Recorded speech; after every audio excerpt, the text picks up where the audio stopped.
Hey, everybody. Happy Sunday. This is a little bit of a diverse one today. We'll be talking about profit taking, renovating, AI stocks, what to chase, what not to chase, how to optimize covered calls to make money, and what else? So much more. We'll be facing off between Catel and Tesla. We'll be facing off between Google and Amazon, and a ton of very important investing rules that you all need to be aware of. And let's go. Thank you, TND Tesla and Sean D and Kate for being here. Let's go and check out the story. This one's called Discipline Over Greed. And there's a reason why we'll get to that in a minute, too. And never financial advice. And thank you to everybody on Patreon for the questions. First question is from Evo. Taking profit may be hard, but it can be addicting. Have you started to build your bear cash position? Is there a good dry powder ratio to have relative to your portfolio, or is AI momentum so strong that rotation is the real move? And as usual, a lot of these questions dovetail together, and we have a lot to get through, so I'm going to go pretty fast. I've been building up a cash pile for many, many months now. And the way I typically do it is the higher the market gets, the more conservative I get. When the market is, depths of a bear market or a tariff tantrum or something, I go nuts. But when the market's very high, I get very conservative. I hedge, I start taking profits, I start building cash. My typical 5 to 7% cash pile is normal, but right now over 10% currently at this stage of the bull. And remember, we're looking at two different markets. We have crypto and we have AI stocks. And the AI stocks are also getting pretty overheated. Some of them, not all of them, some of them. And this week, I even put some money into STRC because it was sitting in an account getting nothing versus taking the risk of getting 10% for a portion of it, not all of it. So that's kind of what I'm doing right now. So if you look at my portfolio, which you see it, you will see this new edition of STRC, and we'll see how it does. Either way, it'll be exciting to watch. And let's go. I still will be adding to my AI stocks, but only on dips. We'll talk more about that. Left-hand screwdriver. Great job, IA team. Keep up the good work. I'm 53. I like where I live, but the house needs renovation. I'm thinking of selling some of my Bitcoin to fund this, 40% of my Bitcoin, in fact. I will still have enough Bitcoin, and I do have 500 Tesla shares. If I were younger, I wouldn't sell. But I don't want to wait another 4-year cycle if we're to repeat the brutal bear market, treasury sell-off, etc. Is this a foolhardy strategy?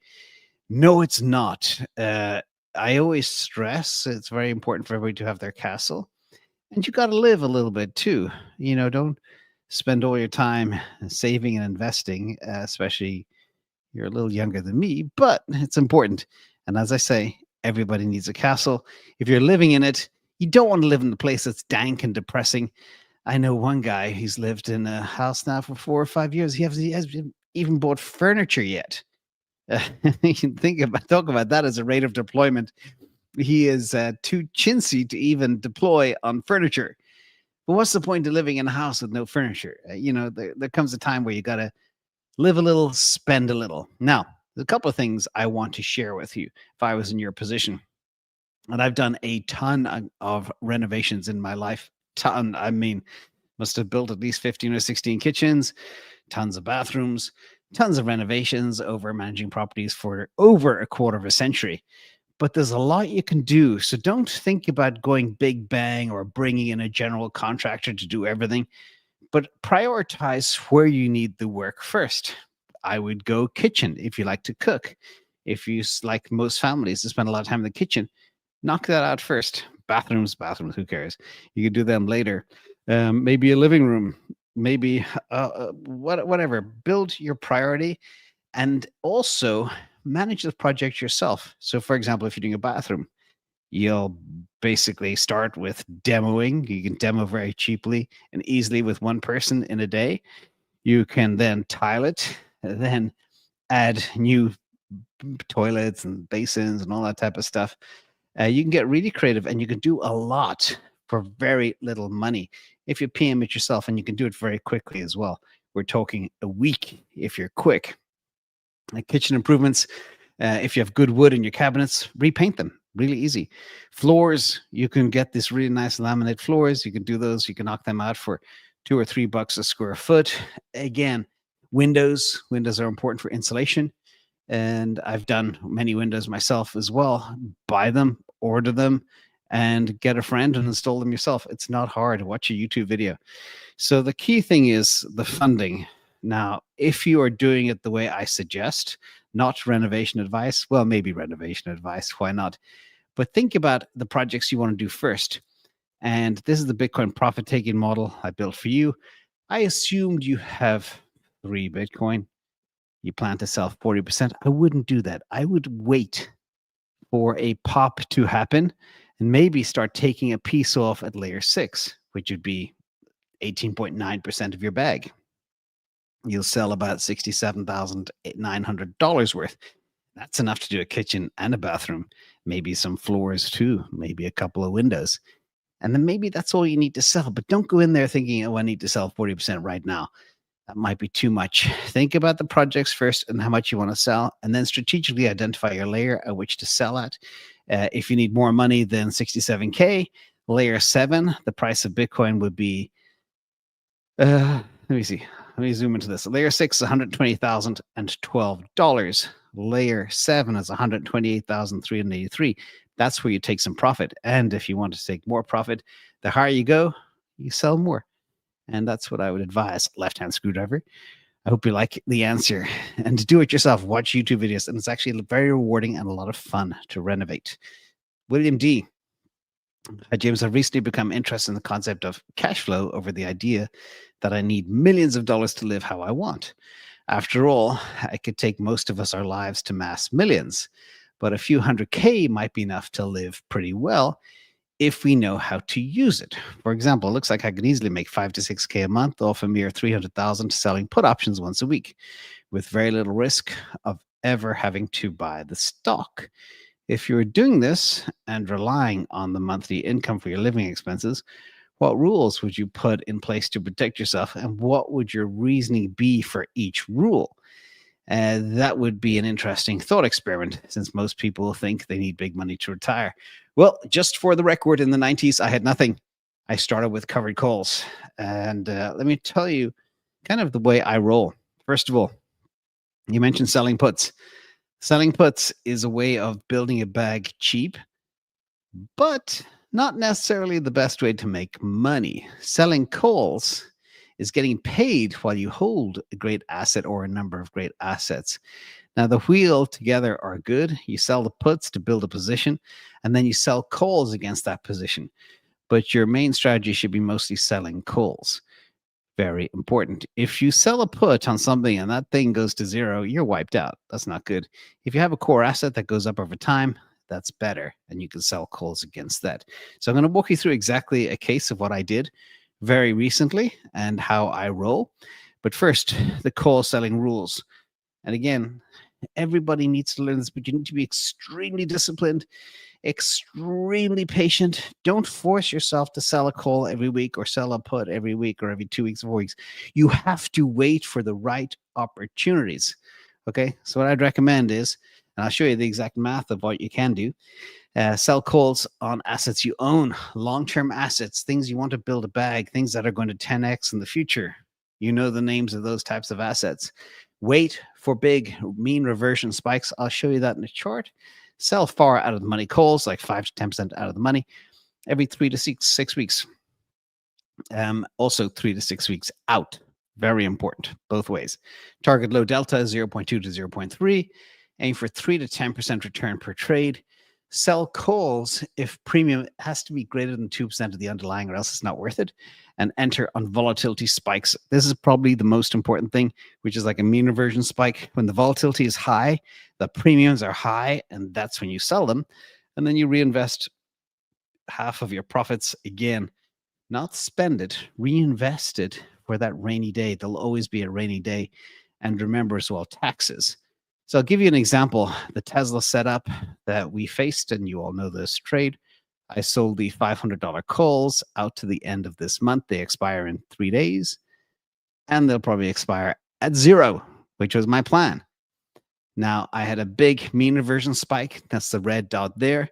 And I had a confluence sell signal on IADSS. And of course, the trend turned. When these three things tell you what's going to happen and you combine those probabilities, it's a slam dunk. People say, oh, how'd you know it was going to go down? Well, the mean reversion model was 76.74% sure it would. And the confluence model was 94.29% sure it would. When you put these two probabilities together, your end probability is nearly 90%. You add in the trend reversal, you're golden. And it's so funny because these things had gone from $21 down to $4. I could have bought them back last week for $4. But I decided to be greedy and let them expire worthless. And then I'll wait for the next spike and I'll do it again. So a quick example, if you have $300,000 portfolio, and you have to, by the way, always have margin approval, then you can buy 600,000 worth of gear and don't have all your eggs in one basket. But in this simple example, 600K of Tesla would be 1,400 shares. If you take the call that I sold at $21, which was out of the money, the stock at the time was 470, approximately 475, and about 4 or 5 weeks to expiration. I got $21 per contract. You would sell 14 contracts representing your 1,400 shares. And your 6-week return would be 29,400.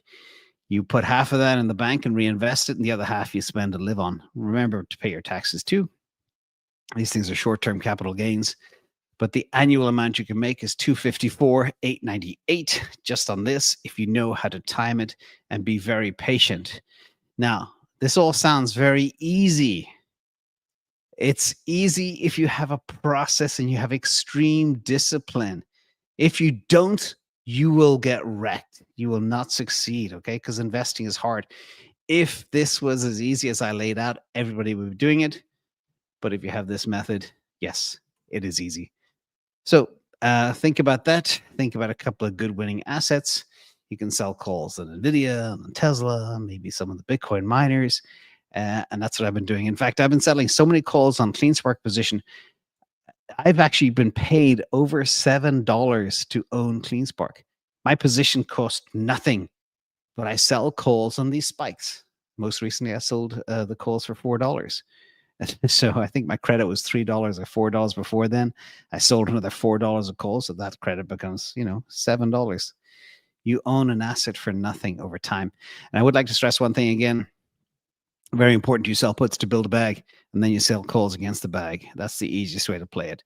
Don't overthink it. Some people call it the wheel, and I enjoy selling both. So hope that helps. Next question is from Ronaldo. You are the no king of NFA. That might be a political statement. I don't know. I should have mentioned that. Anyway, I was just like, anyway, not financial advice. I've been wondering what's going on with Amazon. It's been doing quite poorly on the charts compared to its peers, and we don't hear much hype. Pair charts against Google look painful. We know Amazon AI play focus on scalable infrastructure via AWS and integration across e-commerce, cloud, consumer apps. And Grok tells me they make custom chips. Trainium for training, Inferentia for inference, could cost 50% versus NVIDIA, 75 billion annual capex for AI data centers, including nuclear-powered expansions, and more, but I'll keep it short. I'm wondering if the sleeping tiger will make a big bounce soon.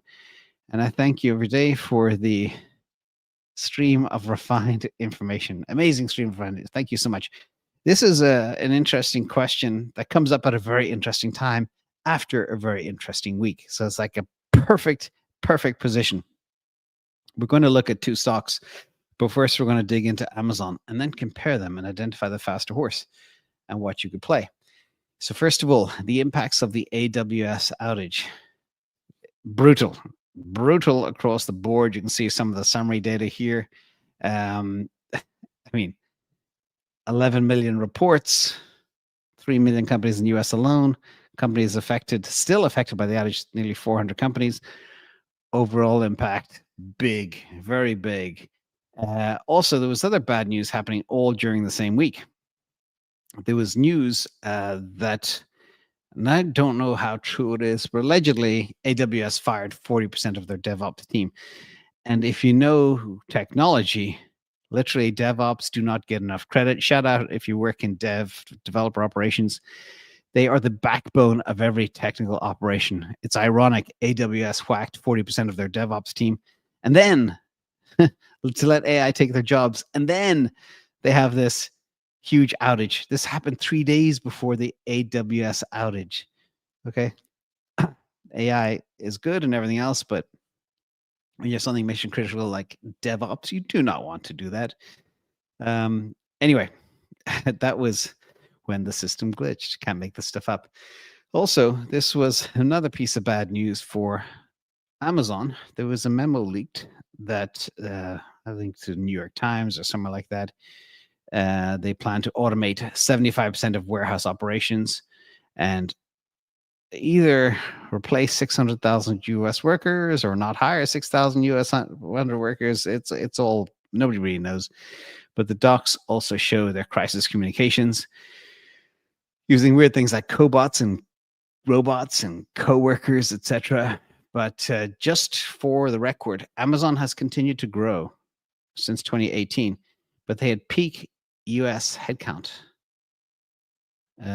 way back when. I think peak global headcount was in 2021. Peak US, I don't know, 2018 or something. They're growing, but they are also expanding a lot with a lot of robots.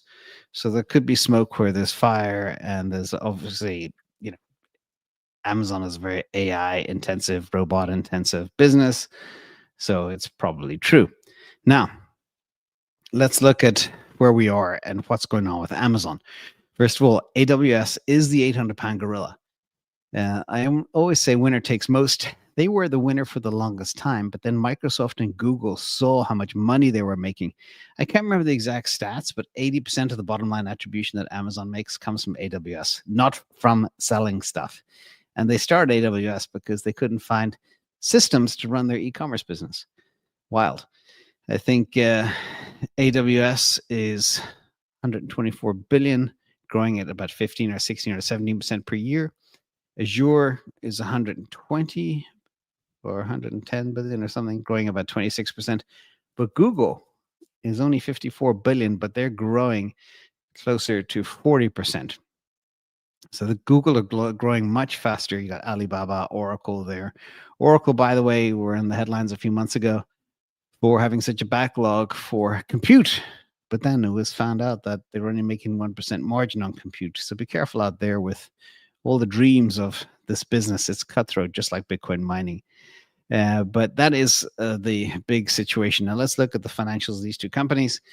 Amazon is 18% overvalued currently. Sorry, 18% undervalued based on simply Wall Street. And Google is 6% overvalued. But this is where I don't agree with these numbers as well. I do believe Google right now is stronger than Amazon, despite simply Wall Street believes it's better value, because the growth ratio is the most important thing. Google has faster cloud growth, 32 to 40% year over year, outpacing AWS is 17% because they're the big gorilla. And after this outage, everybody's going to be looking to go multi-cloud, pivot away from AWS for the concentration. It's just too risky to have all your eggs in one basket. I'm sure a lot of the cryptos that went out as well, like Base and parts of Ethereum and a whole bunch of other players, Coinbase, all were impacted by this too. And it's not good in this day and age to go out. So post outage, I think Google Cloud platform will grow a lot faster. And Google also has much better AI, much better stack. There's docs and TPUs and models and tooling that give maybe Google a future edge, even though they're coming from behind. We shall see. But let's look at one final thing. The chart. This is the Google Amazon chart since 2020. And Google has beaten Amazon by 160%. So net for me, I think Google is the faster horse. AWS is reliable. It was heavily dented. The reputation was damaged. The leak of the either terminating 600,000 people or something scared a lot of people. We don't know what's going to happen. But relative to positioning with faster cloud growth and the quantum computer stuff that they have going on, their AI capabilities, their Gemini 3, I would definitely lean much more towards Google. And Google is one of those things that I would like to get into again. I sold it, but now I want to get back at one stage. Anyway, hope that helps. Next question. Related to these things, they're sky high. I'm waiting for them to fall into my traps. I know valuations are sky high for the AI leaders right now, and you've been waiting on IA9. How likely is it that the market is correctly pricing them based on real AI advancements and productivity gains? Drawing from your recent POMO, which is pain of missing out newsletter on missing on compounding and generational plays, if these companies keep outpacing expectations, how probable is it that we'll get sidelined and we'll feel the pain of missing out? Very good question. I think about this all the time. First of all, I9, it's a plan to be in the winning IA companies for the year 2030, not for all of your portfolio, but your IA portion of your portfolio. So, for example, you could be 50% IA or 50% AI and 50% crypto, for example. But I also believe I like not to chase assets. And this thing took 4 months to put together, and I kept on waiting for the time to enter, but they kept going up and up, and I don't chase, and that's just me. But I've been around long enough to know that things do fall into the traps if you're patient enough. And I will be layering and not chasing. I will be selling puts, for example. I will resist buying during this huge market surge. I have extreme discipline and extreme patience. I know what I want to get. I know how much I want to allocate to it. And I know the price target in 2030. And I know the price today. I need to make my multiples. Buying today is not good. But I also know when I'm looking at 9 assets, one of them, 2 of them, 3 of them will fall into my trap every 3 to 6 months. That's when I go. And that's what I do. And that's why I wait so patiently. For example, when NVIDIA fell to $88, I pounced immediately. I actually bought twice in one day, which I very rarely do. It's like, oh my God, this is so good. And I was like, oh, let's do it again. Boom, boom. So that's what you have to wait for. Everything will always fall into a trap. I've got limits set on TradingView within Lilo and ATR, and I will make these entries very disciplined. Now, one thing I also know is gray and black swans do happen with great regularity, typically once or twice a year. And I'll be prepared with dry powder to pounce. We'll talk about dry powder. We talked about dry powder at the very beginning, but extreme valuations I don't chase. And I don't want to say I'm a bit of a Warren Buffett, but he's nearly 40% cash. But he is kind of the same way. And maybe I learned this from him. Wait. When markets get frothy, be patient, stack cash, play the long game. Don't be impatient. Okay, this is a very, very long game over our portfolio that'll be around for the next 5 to 6 years. Layering will help me capitalize on these fluctuations. So that is kind of the way I plan it right now. Next question, show and go. How do options trades with reverse stock splits play out? I know with normal stock splits, it's a very good trade, but with a reverse stock split, is it a bad thing? This is a couple of lessons here in this one. First of all, penny stocks. Turn off. Penny stocks are garbage. They're typically under $5. Very bad liquidity. Very crappy companies. Very low trading volume. Very low market caps. And most of them, nearly all of them, are ineligible for listing options contracts. Okay, they're prone to pump and dump schemes, yada yada. You do not want to own penny stocks. So, and you definitely do not want to play options on penny stocks. And you definitely do not want to be exposed to reverse stock splits. So stock splits are good for stocks. Reverse stock splits are the kiss of death. Okay. Now, so for example, to get listed on things like NASDAQ, you need to have a minimum price. A lot of companies, we saw this happen with Sol Strategies as well. They had to do an 8-for-1 reverse stock split so they wouldn't get delisted, or so they could get listed or something like that. I can't remember. But once I heard that, I was like, okay, bye-bye.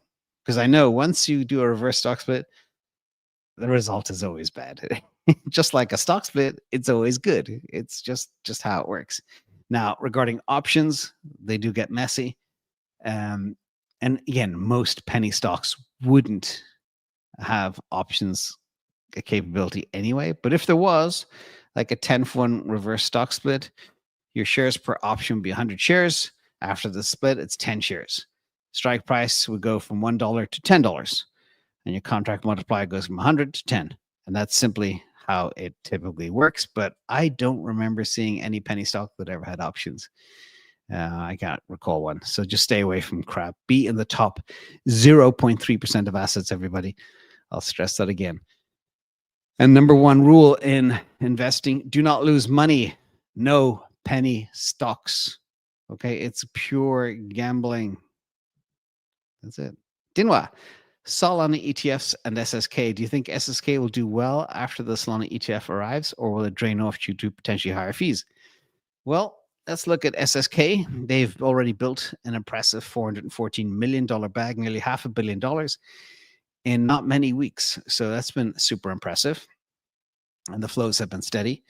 And the Sol ETF list so far, with some of the expense ratios I see, yes, you could argue Rex Osprey is a little bit more expensive at 75 basis points, but they do have spot and staking. Bitwise and VanEck are coming in at 0.2 to 0.3, which is a lot less. 21 shares, 0.21%.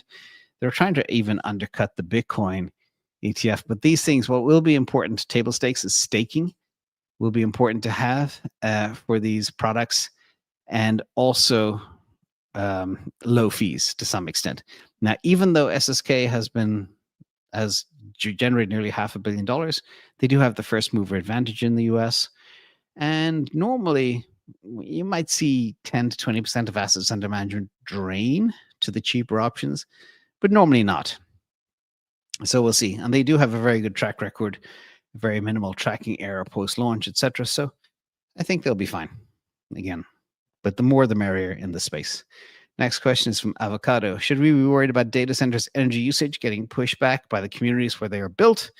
I see the bipartisan efforts against data centers' energy usage and the effect on utilities costs to communities.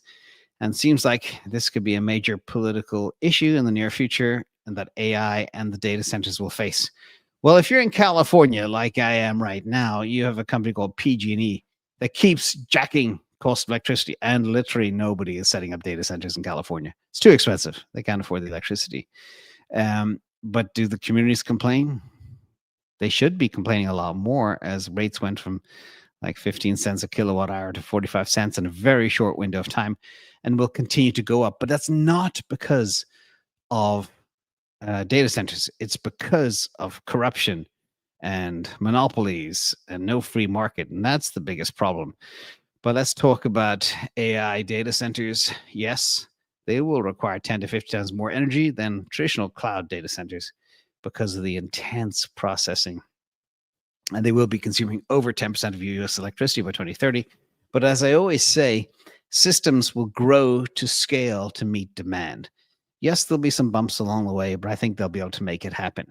And yes, there will be community concerns. And yes, we even have state level actions like Iowa and Georgia have imposed moratoriums on new data centers, and data center energy use is emerging as a political issue, just like we used to hear the same old BS with Bitcoin mining. Oh, it's going to boil the oceans.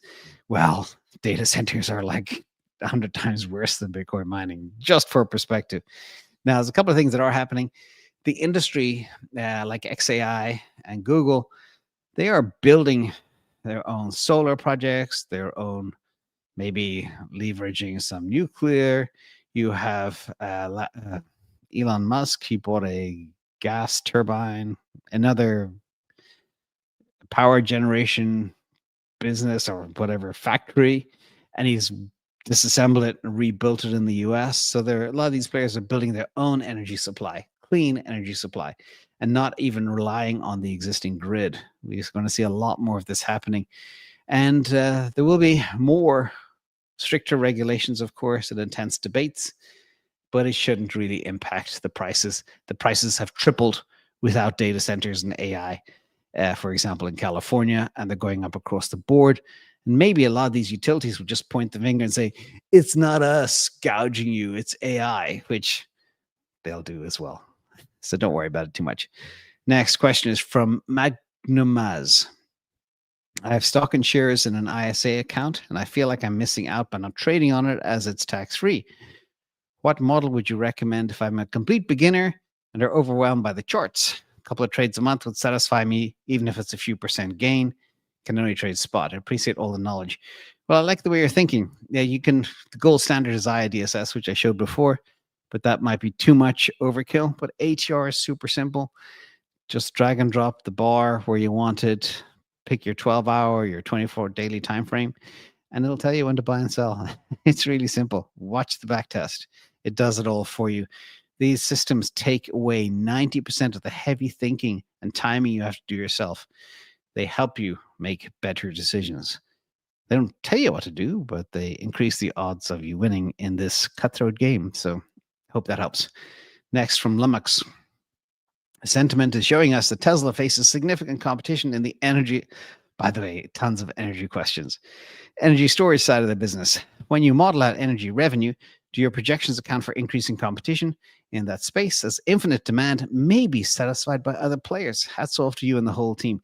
Lumux, I like the way you think. ABP, always be paranoid and always have your head around the corner seeing what's happening. But first of all, Tesla leads the pack in the, so not heating market, in the energy storage market. I don't know how that got in there.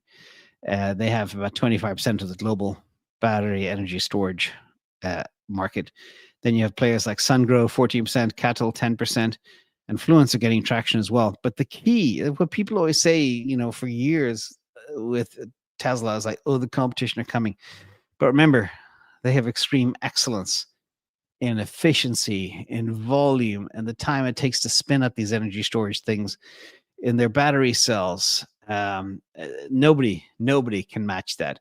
Also, the fact that they're eating their own dog food, what we used to call dog fooding, with their own data centers, they figured out exactly how to smoothen out the electricity. And to make matters worse for the competition, Tesla doesn't stand still. They continue to iterate and make their products better.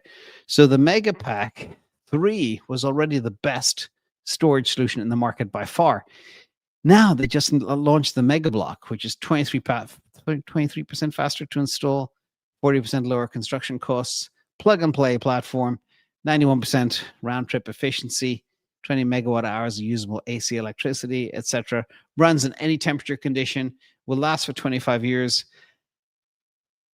Nobody has this.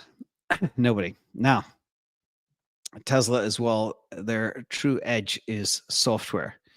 Their software runs better than anybody else. They've got a thing called AutoBidder, which uses AI to predict market conditions and price accordingly. And it boosts ROI by 20 to 50%, of which Tesla also take a share of that from the utility. And they got virtual power plants all over the world now. And they do over-the-air updates, and it's just rock solid. So will the competition come? Yeah. Will Tesla still sell every one that they make? Yeah. Will they still do it at very high margins, like 31.8% margins? Yeah. Will they continue to reiterate and make it better? Yep. So don't worry about the competition. Plus, the demand for this thing is through the roof because the simple little chart we tried to put together around what these things do, it smoothens the power spikes. If you have GPUs that cost billions, they can't take a power spike or else you blow them up. And then you lose billions. And this is why it's so critical, even across milliseconds, to ensure grid stability and continuous AI operations, and no big flux spikes, which can destroy everything. This is where they have the edge. So don't worry about the competition. And this week, we donated to the Bat Conservation International to help support the mission to end bat extinctions worldwide. Bats are cute. We have them here. And it's fun to see them at nighttime. And they help eat the bugs. So you should be happy when you have bats. Don't be afraid of them. Thank you so much. And tomorrow morning, DCA with the team, as usual. Let's get into some live questions as well. But before I do, thank you. IQE Labs, Boris Young, KPM, Clint Thirsty Sponge, and Sylvan Muster, Joe Biden's AKR, Dog One, Vitruvian Maniac, Soul Strider, Soul Strong today, Signal 103, and Mary Mulda, DBF 430, and a bottle of red. Appreciate all the people from all over the world. Let's get some questions going now. And they're not here yet. There they are. No. Oh, look at that. Your Google verification code to connect a new device in Antwerp, Belgium. Call us immediately if you did not authorize this.